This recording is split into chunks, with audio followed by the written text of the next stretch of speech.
Lebih dahulu dengan baik. Sekarang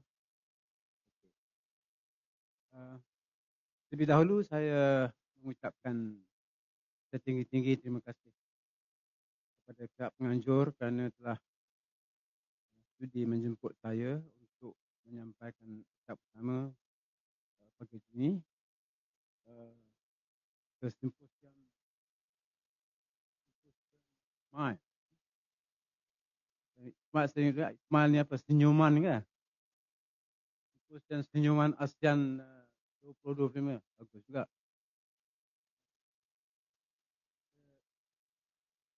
Ini yang bertemakan kesejahteraan masyarakat ASEAN.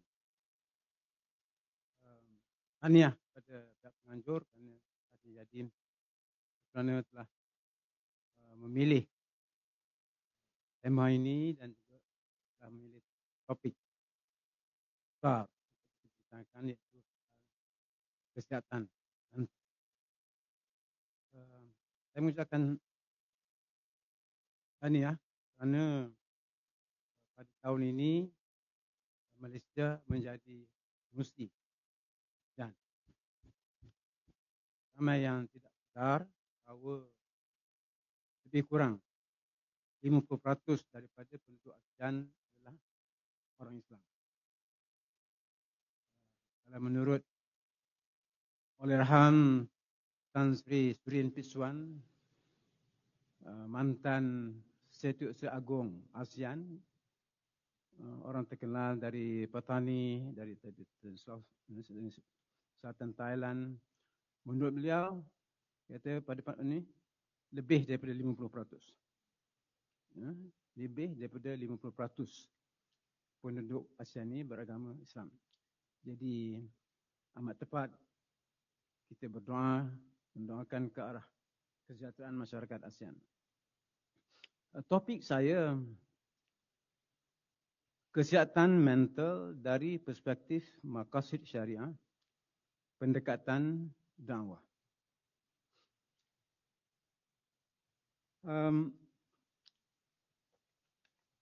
Sebelum saya menjelaskan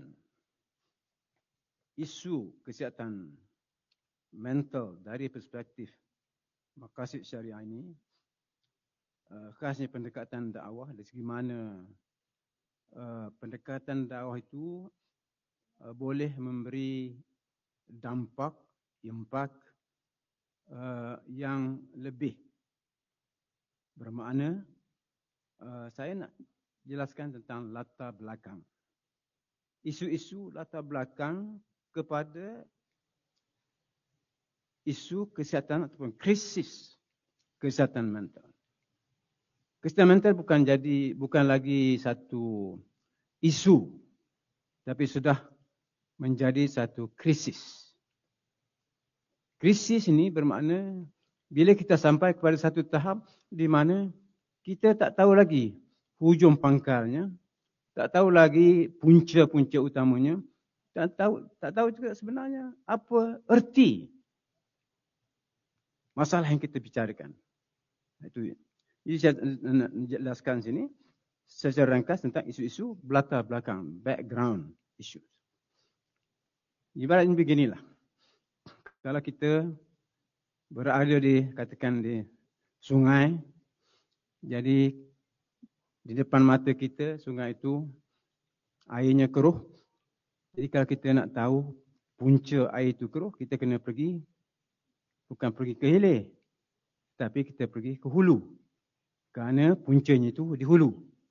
Kalau hulunya itu bermasalah, banyak penebangan hutan, pencerobohan dan sebagainya, itu sudah tentu akan kesannya di hilirnya. Jadi begitulah tentang kesihatan mental ni. Dia ada makna kesihatan mental ni, kalau kita lihat kesihatan mental ni sebagai satu idea. Sebagai satu idea. Dan kalau kita lihat kepada kekusutan pemikiran sekarang, saya kata itu, saya tahu itu, mengapa kita tak boleh selesaikan masalah kesihatan mental ini, kerana kita berdepan dengan kekusutan pemikiran tentang apa itu yang kita fahamkan dengan kesihatan mental. Jadi latar belakangnya ialah krisis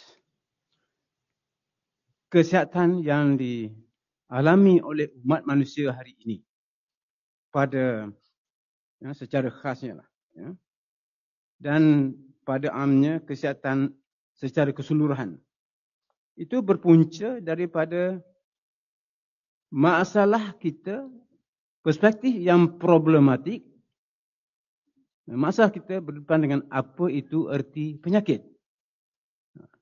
Saya membuat dakwaan, saya mendakwa bahawa umat manusia hari ini, umat manusia hari ini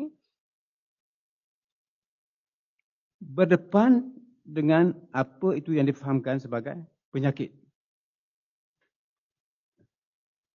Jadi, krisis kesihatan yang dihadapi manusia sekarang ini, khasnya kesihatan mental. Kita kena ingat, perkataan mental ini bukan perkataan yang lahir daripada budaya kita sendiri, daripada tradisi kita sendiri. Ini perkataan bahasa Inggeris.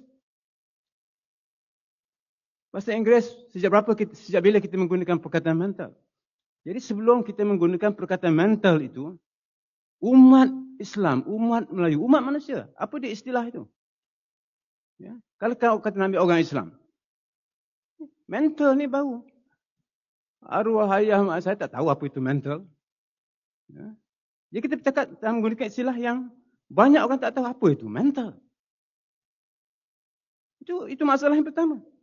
Kalau menurut betul-betul kaedah perubatan, kalau kita nak merawat penyakit, kita betul-betul kenal pasti apa penyakit itu. Kalau penyakit itu kita tak kenal pasti, tak dapat nak tarifkan. Hari ini kalau saya tanya, termasuk doktor-doktor, can you define what is mental? Mereka tak tahu. Apa itu mental? Apa itu kesihatan mental, apa dia? Pun tak tahu. Jadi, mereka tarif biasanya, penyakit itu ya tak sihat. Katanya, apa erti kesihatan? Ada penyakit, tak ada penyakit. Jadi semuanya, itu bukan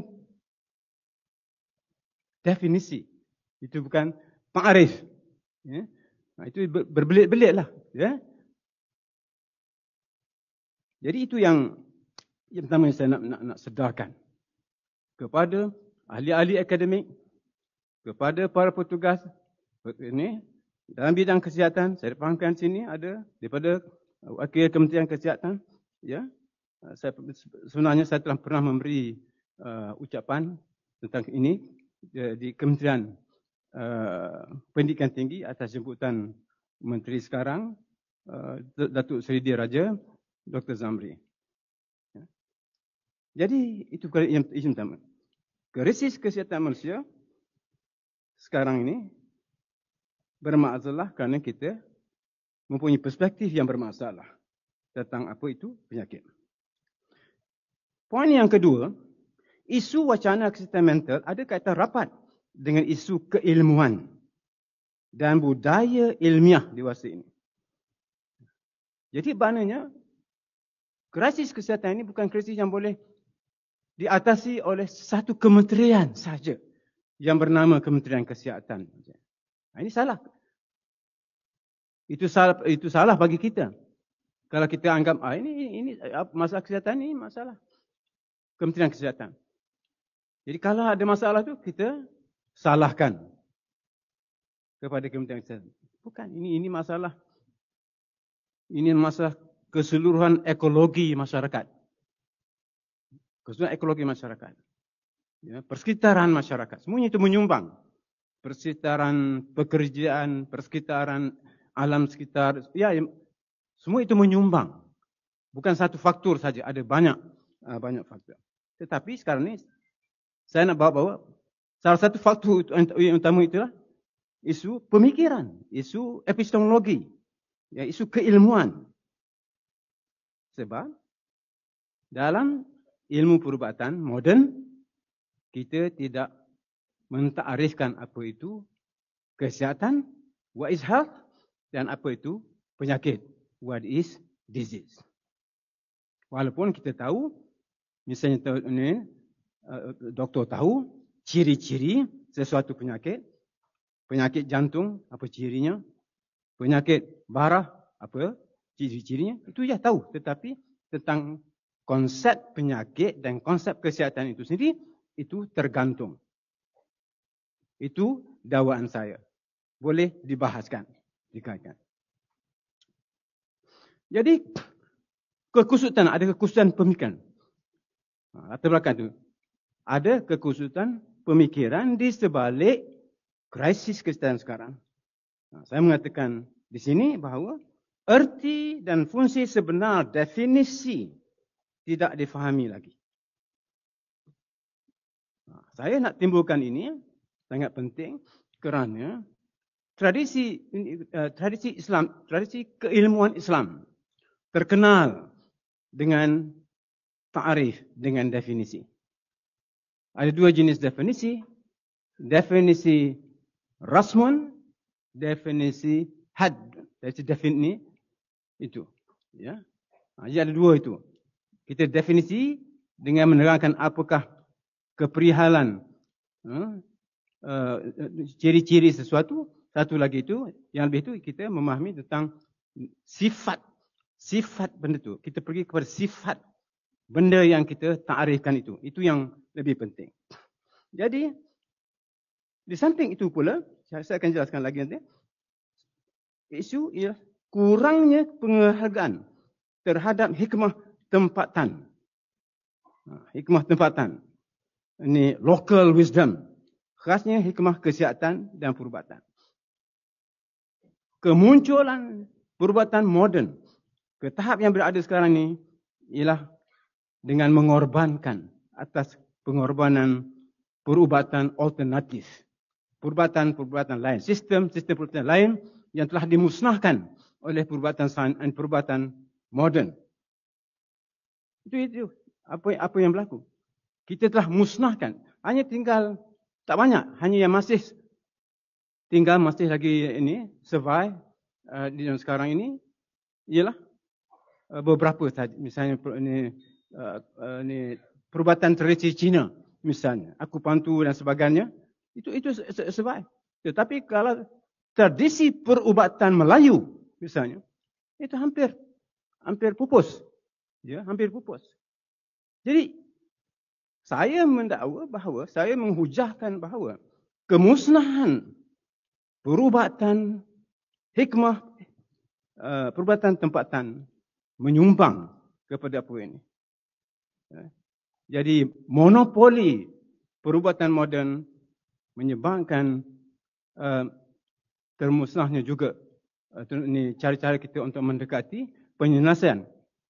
Sebenarnya tidak ada satu sistem perubatan yang boleh mendakwa dia menyelesaikan segala penyakit. Tidak ada. Ya, kita harus menerima konsep medical pluralism, kepelbagaian sistem perubatan dan rawatan. Kalau kita nak manipulkan, ya boleh, insya-Allah. Baik, jadi seterusnya saya nak pergilah kepada slide yang seterusnya. Sekarang ini saya diminta menjelaskan tentang pendekatan dakwah.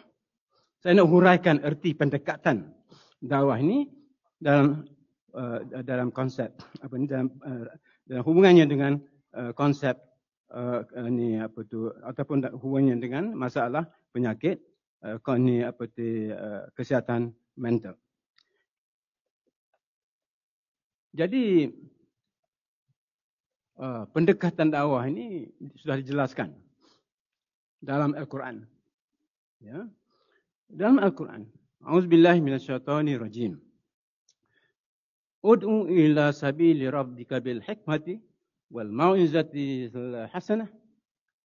Itu serulah, dakwahlah, serulah kepada jalan Tuhanmu dengan hikmah dan ajaran yang baik lagi indah. Itu ini isinya. Jadi maknanya dakwah dan ini sabil Rabbi itu merujuk kepada jalan Tuhanmu. Dan maksud jalan Tuhan ini merujuk kepada Islam. Merujuk kepada Islam. Merujuk kepada dan intipati jalan Islam itu ialah jalan ilmu dan akhlak. Ilmu dan akhlak. Yang billati wajadilhum billati ahsan, berhujahlah kamu, berjadallah kamu dengan hujah yang lebih baik, ya ataupun yang terbaik. Itulah isi kandungan pendekatan dakwah. Dan oleh kerana isu kita sekarang isu kesihatan mental, kita nak bincang, saya nak bincangkan itu. Nak bincangkan dari situ. Ya. Konsep, jadi sebenarnya jalan ilmu dan jalan akhlak dalam hubungan dengan kesihatan mental. Jadi saya nak jelaskan di sini unsur paling penting dalam falsafah perubatan Islam ialah konsep pemeliharaan dan konsep pencegahan dan rawatan penyakit. Konsep pemeliharaan dan konsep pencegahan dan rawatan penyakit yang diajarkan oleh falsafah perubatan Islam dan juga ajaran agama Islam itu sendiri. Pencegahan adalah lebih utama daripada rawatan.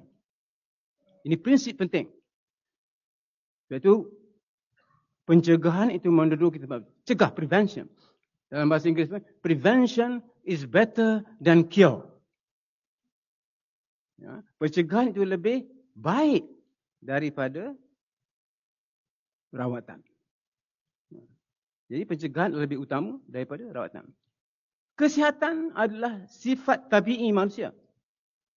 Ya. Pada umumnya, setiap bayi itu dilahirkan dalam keadaan sihat. Kecuali dalam kes-kes tertentu. Tapi pada umumnya, manusia ini dilahirkan dalam keadaan sihat. Itu katakan menurut doktor-doktor perubatan Islam di zaman silam, kesihatan adalah sifat tabi'i manusia. Oleh sebab itu, kita perlu pelihara kesihatan tabi'i itu. Inilah kita dapat prinsip pentingnya pencegahan penyakit. Hikmah Nabawi. Ya, kalau kita lihat kepada tib Nabawi, ya, kesihatan Nabawi, hikmahnya iaitu hifzus sihah, iaitu pemeliharaan kesihatan. Hifzus sihah yang merupakan kesihatan itu kita katakan itu pengucapan kesyukuran manusia kepada Allah, kepada Tuhan. Jadi cara utama bagi merealisasikan hifzus sihah ialah pencegahan penyakit. Cara utama kita merealisasikan menghayati hifzus sihah ialah pencegahan penyakit. Kita ada dalam ajaran maqasid syariah, iaitu hikmah syariah, iaitu salah satu maqasid itu ialah hifzul akal, iaitu pemeliharaan akal. Bila sebut akal, kita pun lebih senang, lebih familiar. Bila kita akal, mental kita tahu mental, apa dia mental. Lebih kurang tahu dengan mana. Tapi akal itu konsep tradisi dalam ajaran Islam. Di situlah ajaran Islam itu ni, akal. Dari segi syariah apa kita akal balik, umur balik. Ya, juas ini. Jadi kita dibesarkan, kita didudukkan, ditamadunkan dalam konteks di mana perkataan akal itu yang paling mustahak. Hifzul akal. Saya juga heranlah mana kalau orang Islam sendiri dah lupa perkataan akal. Ya, perkataan akal itu digantikan perkataan mental. Padahal yang disebut mental itu merupakan satu cebisan kecil. Satu cebisan kecil saja daripada apa yang dimasukkan dengan akal dalam ajaran Islam. Ya, makhluk yang pertama yang dicipta oleh Allah ialah akal. Bukan akal yang individu. Akal yang universal. Ya. Jadi hikmah ataupun prinsip hifzul akal, pemeliharaan akal adalah salah satu matlamat tinggi syariat ilahi. Makasih Aisyah. Ini sudah membawa implikasi begini ya. Jadi nak memelihara mental, kesihatan mental, kalau kita lupa kepada akal, tak ke mana. Konteksnya itu. Ya, sebab ya, jadi artinya di sini sebab yang disebut mental itu, kalaulah kita boleh takrifkan pun, itu tetap merupakan sebahagian daripada apa yang disebut dalam Islam sebagai akal. Ya. Jadi kalau kita nak selesaikan masalah kesihatan mental dengan melupakan apakah lagi unsur-unsur yang membentuk akal, apakah ciri-ciri akal, bagaimana yang ulama Islam dulu sudah bincangkan macam mana nak menjamin kesihatan akal, ya, macam-macam cara nak kesihatan akal. Kalau kita lupakan semua itu, tak ada point, tak ada erti. Kita boleh belanja berjuta-juta, berbilion ringgit nak merawati kesihatan mental, kita tak ke mana-mana. Ini saya lebih ini sikit lah, nampak mencabar sikit ya. Jadi seterusnya nak menjelaskan lagi, saya pergi slide yang berikutnya. Ya, masih lagi tentang konsep-konsep utama yang memerlukan penjelasan. Dan bagi saya ini ialah pendekatan dakwah kerana pendekatan ilmu dan akhlak.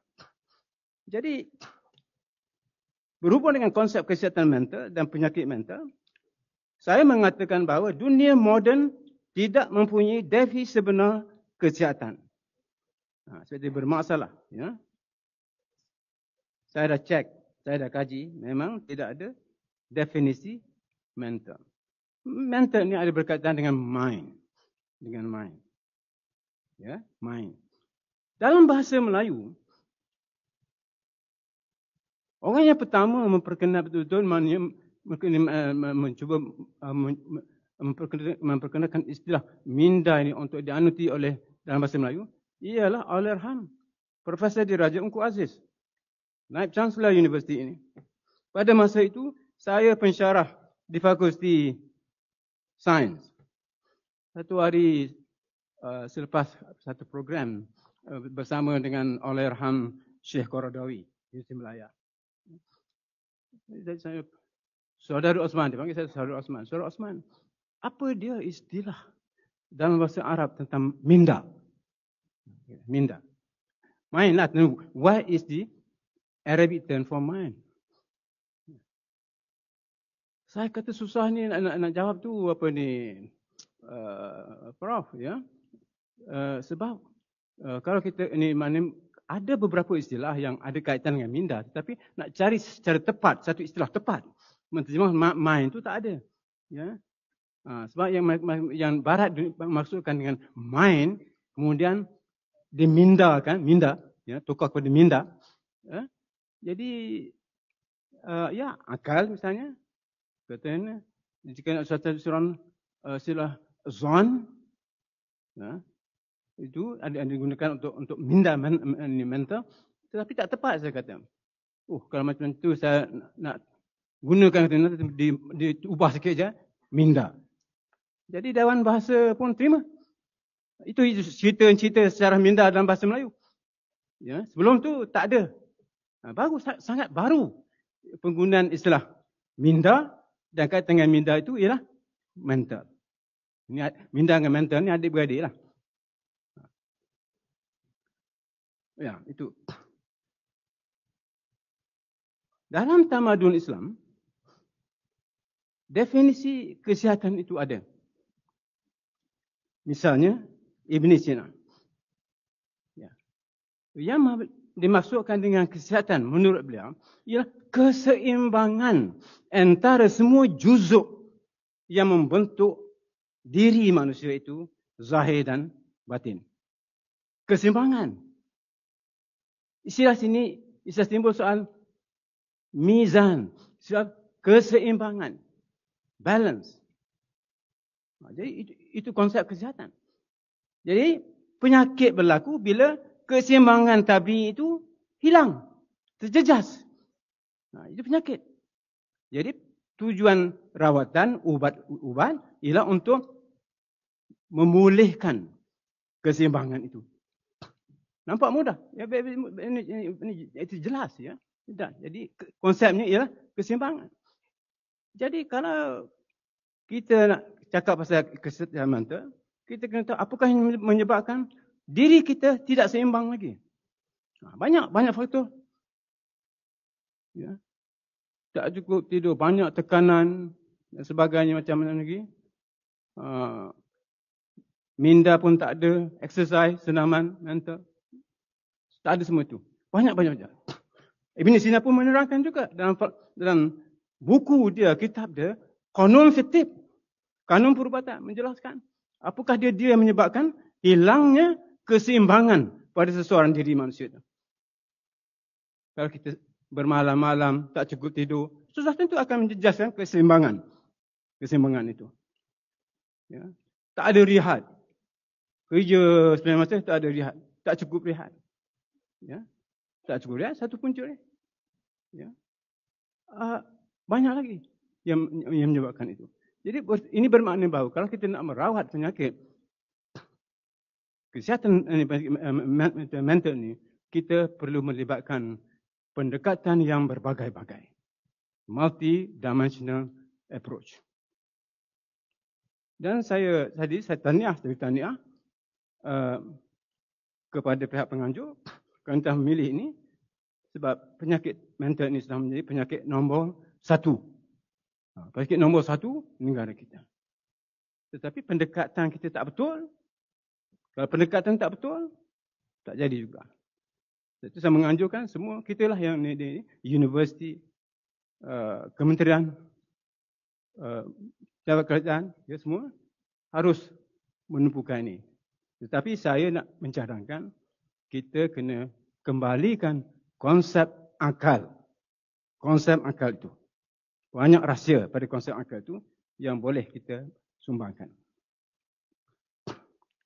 Jadi punca penyakit ialah terjejasnya keseimbangan. Dan kita perhatikan konsep kesihatan mendahului konsep penyakit. Bukan penyakit dulu. Bukan penyakit mendahului penyakit. Kita kesihatan dulu, lepas tu penyakit. Baik. Oleh kerana masa ini saya pergi kepada ini yang slide yang berikut ni. Jadi masih lagi tentang konsep-konsep utama. Pendekatan madani dalam arti pendekatan ketamadunan atau pendekatan peradaban dalam menyelesaikan masalah kemanusiaan dan kemasyarakatan. Pendekatan ketamadunan ini, jadi saya mengatakan bahawa pendekatan madani itu boleh menyumbang kepada penyelesaian krisis kesihatan mental. Sekarang kita ada kerajaan madani, Malaysia Madani. Jadi sepatutnya lah yang mana prinsip itu ataupun itu kita mesti tunjukkan bahawa pendekatan madani ini sangat berguna untuk kita mengatasi krisis kesihatan mental. Tapi ini tidak begitu banyak dihuraikan macam mana caranya. Pendekatan yang saya maksudkan dengan pendekatan madani ataupun pendekatan ketamadunan ialah pendekatan secara menyeluruh, serba merangkumi, inklusif, bersepadu, kait-mengait, bergantung, tauhidik. Tauhidik, pendekatan tauhidik. Nanti saya jelaskan apa yang istilah-istilah ini semuanya penting, konsep itu, tapi saya akan jelaskan secara lebih terperinci kemudian. Nah, yang kedua, siapa manusia? Kita kena tahu siapa manusia. Kalau kita nak memahami konsep kesihatan dan juga untuk memahami konsep rawatan kepada penyakit. Dalam ajaran ataupun dalam tamadun Islam, dalam sains Islam, falsafah Islam, perubatan Islam dan beberapa cabang lagi, manusia itu dianggap sebagai suatu mikrokosmos. Dalam bahasa Inggeris micro. Dalam bahasa Arabnya al-alam as-saghir. Al-alam as-saghir. Yang berarti alam kecil. kita ni alam kecil, alam mikros. Artinya, setiap benda yang ada di dunia ini, di luar diri kita, terdapat dalam diri kita. Apa yang terdapat dalam diri kita, terdapat di luar alam itu. Ada hubungan antara satu dan itu, ya. Antara dua itu. Jadi, itu penting kepada sistem perubatan Islam. Nak mengetahui bahawa apa yang ada di luar diri kita, ada dalam diri kita. Apa yang ada dalam kita, ada luar. Jadi mereka mencari. Dalam mencari penyelesaian kepada penyakit-penyakit, nak mendapatkan itu hubungan. Apa yang ada dalam diri kita dengan apa yang ada di luar diri kita. Jadi ada implikasi dia kepada kesihatan manusia. Okay. Seterusnya, slide ini. Dari segi kesihatan mental, konteks ontologinya. Sekarang kita pergi pada nak selesaikan ini. Kita perlu mengenal pasti kedudukan ontologi alam mental. Di mana di alam mental ini? Kalau dalam diri manusia itu, di mana terletaknya apa yang disebut mental itu? Di mana? Kita akan rujuk kepada kepala. Kepala pada tempat. Sebab di situ otak kita. Itu kaitan otak. Tetapi ajaran dalam falsafah Islam, tamadun Islam, brain itu, otak itu bukan segala-galanya. Tapi dalam dunia moden, disitulah pusat segala-galanya, iaitu otak. Tetapi dalam ilmu psikologi kognitif Islam tadi, bukan. Otak bukan pusat. Pusat diri kita ialah hati kalbu kita, qalb. Yang spiritual, yang rohani, dan ada hubungan kaitnya dengan jantung yang fizikal. Jantung yang fizikal.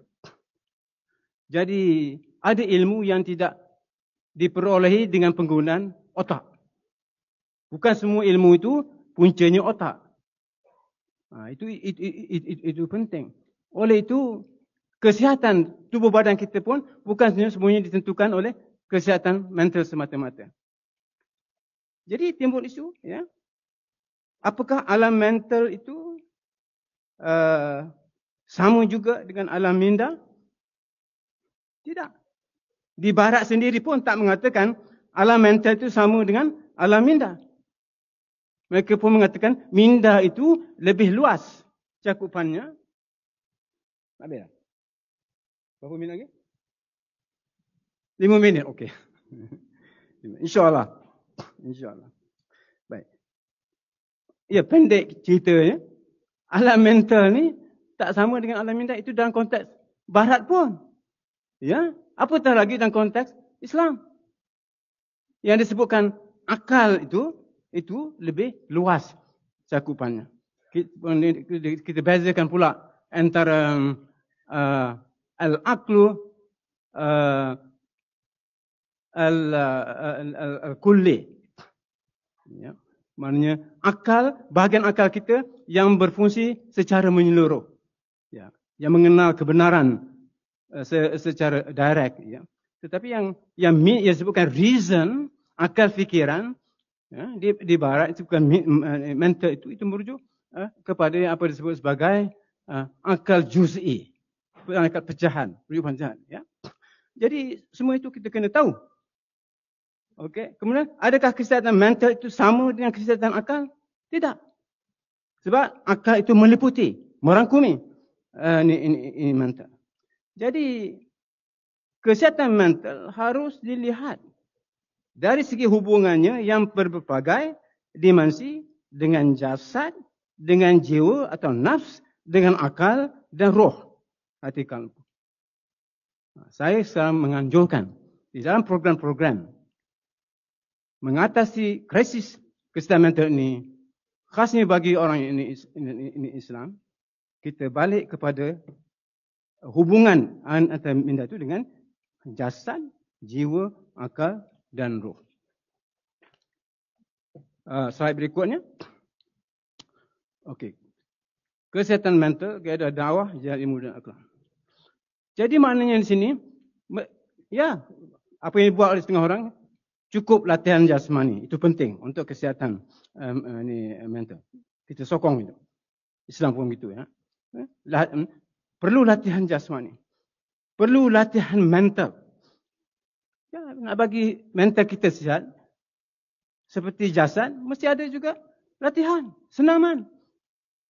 Tapi, adakah kita menjalani latihan mental? Tanya diri sendiri, adakah kita ini? Kalau pada zaman saya masa sekolah dulu, kita ada senaman mental, iaitu melalui ilmu matematik, ilmu hisab dari masa itu. Ilmu kira-kira. Sekarang matematik tak dianggap sebagai pengacau lah. Ya. Tapi matematik itu, salah satu nama ilmu matematik dalam Islam, ilmu riyadhiyah, yang ada berkaitan dengan riadah. Jadi ilmu matematik itu ilmu riadah. Bukan riadah jasad, tapi riadah mental. Dalam sistem pendidikan kita, tak ada lagi. Ya. Kebanyakan orang tak suka matematik. Ya. Itu latihan mental. Kemudian latihan rohani. Roh pun kena ada latihan juga. Yang dilakukan secara seimbang. Latihan jasmani, latihan mental dan latihan rohani perlu dilakukan secara seimbang. Untuk menjamin, memelihara kesihatan dan pencegah penyakit mental. Ilmu mantik, selain pada ilmu matematik, ilmu mantik. Ya. Ilmu mantik itu ialah ilmu seni berfikir. Ini tak sama dengan creative thinking. Creative thinking sangat kecil saja. Ya. Jadi orang dulu memelihara latihan mental itu melalui ilmu mantik. Jadi ilmu matematik dan ilmu matematik penting sebagai pelatih senaman mental. Solat, doa, wirid dan zikir juga pemelihara kesihatan mental dan pencegah penyakit mental. Ini latihan lain. Solat itu dilihat di sini, dilihat dari sebagai aspek pemeliharaan kesihatan. Solat menyumbang kepada kesihatan mental, doa menyumbang kepada kesihatan mental, wirid menyumbang, zikir menyumbang. Tapi buatkan secara seimbang. Jadi itu saranan saya. Penutupnya, lontaran soalan untuk direnungkan oleh saudara-saudari.